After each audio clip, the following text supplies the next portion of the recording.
All right, how you guys? So we're back with another installment of Coffee Talk here with my dad, and we were fresh off of a conversation about our past, Oh yeah, right? yeah, And yeah, uh, a topic that I get really passionate about, and that's being a slave to your past, or being married to your past, Yeah. or being a victim to your past. And I speak about it a lot with friends or with you. And I think the conversation birthed out of the idea that, I asked you, have you ever wanted to change your name? yeah. I remember Because that. you didn't, Yeah, right? Like you couldn't, you don't get to pick your name. yeah, There's no say so. Somebody gives it to you before you're conscious of that, and then you grow up and it's like now you have to be this name and this person. And, Yeah. Right? And so where we relate, we found is that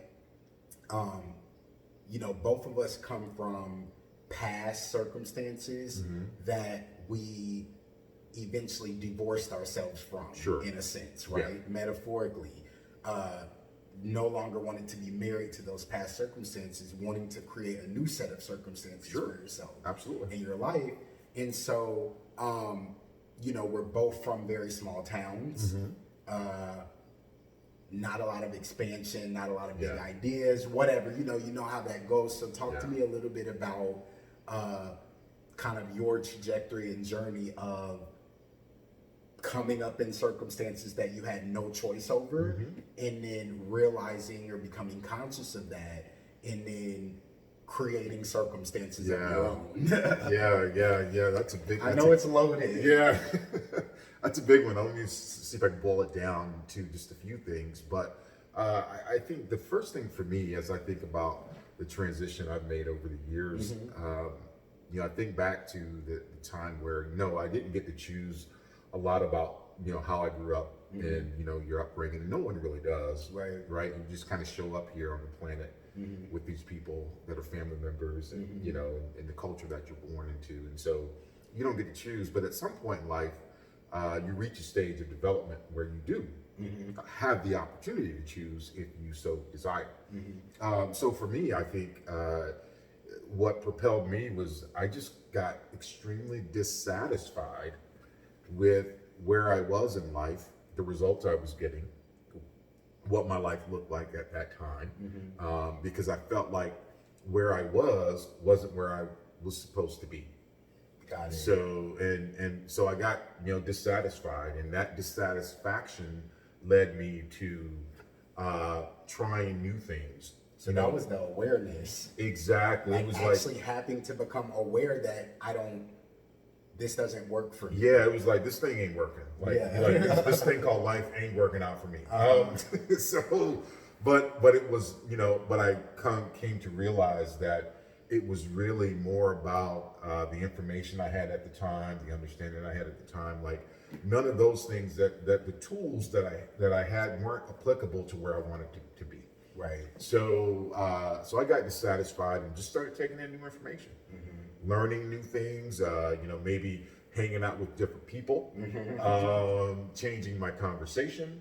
Now, so when you went through that, or when you started to do things of that nature, did you receive any kind of responses? Oh yeah, man. What was the feedback like? Yeah, it wasn't supportive, I can tell you that. Right?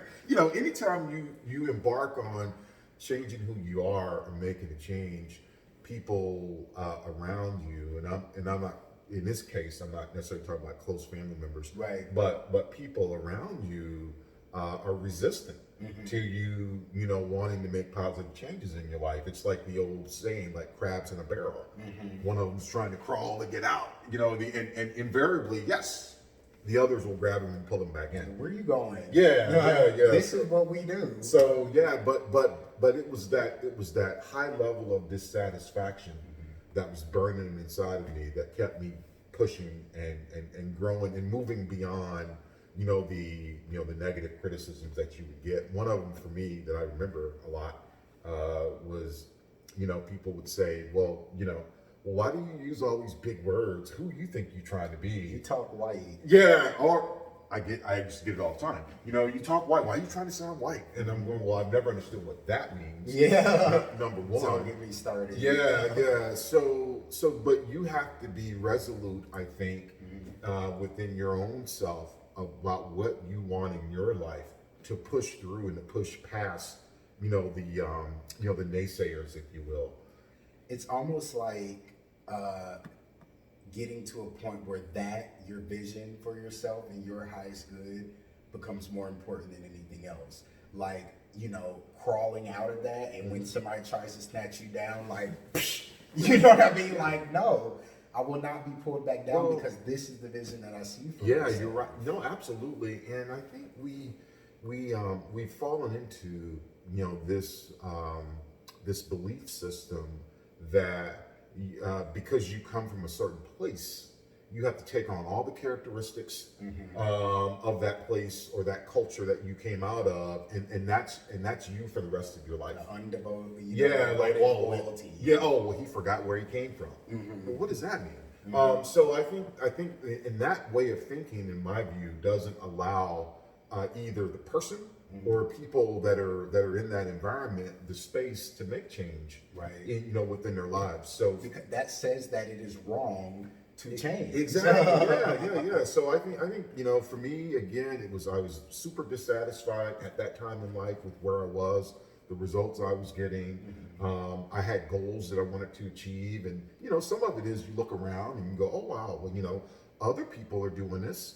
If he can do that, I think I can do it. And he, by measurement, if you want to measure things, maybe this person isn't as well off as you were at the time. Right. You know what I mean? And even though your circumstances weren't good, it's like, well, dang, I don't want to be, you know what I mean? Right. Yeah, I don't want to be that. So, but if he can do that, or she can do that coming out of their circumstances, which isn't quite as dire as mine, right? I think I can make some change. What can I do?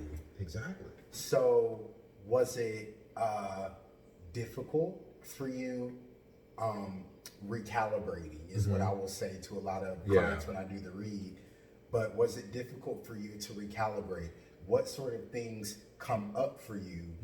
Maybe even still today.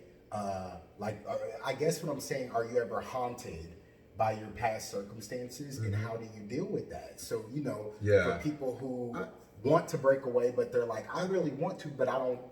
How do I forget, or how do I forget? Is it forgetting, or is it just dealing? I don't know I don't know if you completely forget. I've never forgotten where I came from. Right. And the circumstances that I grew up in. It's obnoxious when people say that. Yeah. So I don't know that you forget, but I think what you do learn over time is you learn how to handle those thoughts when they come up, because they're gonna come up, and you're gonna argue with yourself. I mean, I did. When I was trying to take on a new personality or a new way of thinking about life, the old man in the Bible, it talks about put off the old man, right? Take on the new man. Well, there's a process of putting off the old man, and because he or the old woman, however you want to, but the old man doesn't want to go away. He doesn't go away without a fight. Yeah.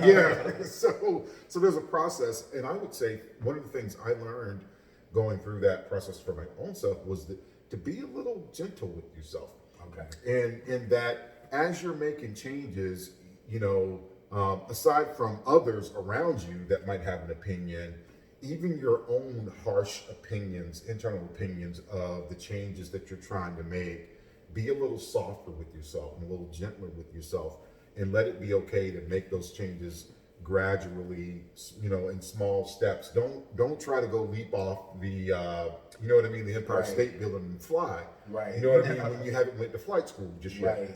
So take your time with it. Be a little kinder with yourself, a little gentler, and know that it's okay to make changes. Right. And I feel like, for me, I'd offer, learn to be proud of who you are. Yes. And know exactly who you are as you're going through that process of divorcing your past, or I don't even want to say separating from your past, but just not allowing your past to control you. Exactly. You know what I mean? Because it is what it is, right? It is. A lot of people want to, I just want to forget that ever happened. Guess what? It did. Yeah. It's not about forgetting that it happened. It's about having the tools, like you said, that when it tries to come up and haunt you for bad, knowing exactly how to navigate through that and use that as a tool or a lesson to move forward. Yeah, one of the great I'll give you this final thought, but one of the great lessons I learned in life a while ago was sometimes where you are used to being isn't where you belong. And so, you might be used to being in circumstances or situations that are less than desirable, but that's not necessarily where you belong. Right. And so I think we get used to whatever the past was because it's familiar, or we carry it around with us like luggage. But it's not where you And belong. anything that doesn't align with that must be wrong. Exactly. So that lesson helped me tremendously. Amazing. Thank you so much, Dad. Yeah, you're welcome. I appreciate it. Thank you guys for watching. Thank you for all of your comments, all of your feedback. If anything here resonated, please comment below and let us know. As usual, we love to hear back from you guys. If there's anything else you'd like us to dive in on, as usual, let me know. And please send a like, share, and subscribe. I'd so appreciate it. And I look forward to talking to you guys next time. Yeah. All right.